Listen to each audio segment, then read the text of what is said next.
ಭಯೋತ್ಪಾದಕರ ಉಪಟಳ ಮಿತಿ ಮೀರಿ ಹೋಗ್ತಾ ಇದೆ. ಇಲ್ಲಿ ಕುಪ್ವಾರದಲ್ಲಿ ಒಬ್ಬ ನಾಗರಿಕನ ಮೇಲೆ ಗುಂಡಿನ ದಾಳಿ ಆಗಿತ್ತು ಅಂತ ಕಳೆದ ಬುಲೆಟಿನ್ ನಲ್ಲಿ ನಾವು ಹೇಳಿದ್ವಿ. ಈಗ ಆತ ಸಾವನ್ನಪ್ಪಿದ್ದಾನೆ ಅನ್ನೋದರ ಅಪ್ಡೇಟ್ ಕೂಡ ಲಭ್ಯ ಆಗ್ತಾ ಇದೆ. ಮೊನ್ನೆ ಅಷ್ಟೇ 26 ಜನ ಸಿವಿಲಿಯನ್ಸ್ ಸತ್ತಿದ್ರು. ಈಗ ಮತ್ತೊಬ್ಬನ ಸಾವಾಗಿದೆ. ಆತ ಯಾರು, ಎಲ್ಲಾಗಿರೋದು, ಹೇಗಾಯಿತು ಈ ಘಟನೆ, ಎಲ್ಲದರ ಬಗ್ಗೆ ನಾವು ಮಾಹಿತಿ ಕೊಡ್ತೀವಿ. ಬಟ್ ನಾನು ಹೇಳಿದ್ನಲ್ಲ, ಪುರುಷತ್ವ ಇಲ್ಲದ ಗಂಡಸರು, ಅದು ಉಗ್ರರು, ಅವ್ರು ಮಾಡ್ತಾ ಇರುವಂತಹ ಹೇಡಿ ಕೃತ್ಯಕ್ಕೆ ಮತ್ತೊಬ್ಬ ಅಮಾಯಕ ನಾಗರಿಕ ಪ್ರಾಣ ತೆತ್ತಿದ್ದಾನೆ.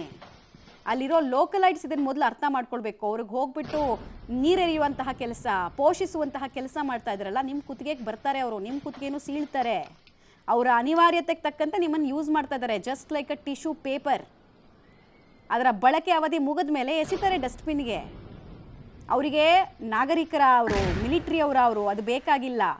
ಒಂದೇ ಒಂದು ವಿಚಾರ ಇರೋದು ಅವ್ರ ತಲೆಯಲ್ಲಿ, ಜಿಹಾದ್. ಅದಕ್ಕೋಸ್ಕರ ಯಾರನ್ನು ಬೇಕಾದರೂ ಬಲಿ ಕೊಡ್ತಾರೆ. ಕಾಶ್ಮೀರದವರು, ಆಮೇಲೆ ಇಲ್ಲಿ ಕೆಲವರೆಲ್ಲ ಸಿಂಪತೈಸರ್ಸ್ ಇದ್ದಾರಲ್ಲ, ಎಲ್ಲ ಅಡಗ್ಕೊಂಡು ಇರೋರು, ಮೇಲ್ಮೂಲೆ ಏನೇನೋ ನರೇಟಿವ್ಗಳನ್ನು ಸೆಟ್ ಮಾಡೋರು, ನಿಮ್ಮ ತಲೆನೂ ತೆಗಿತಾರೆ ನಾಳೆ.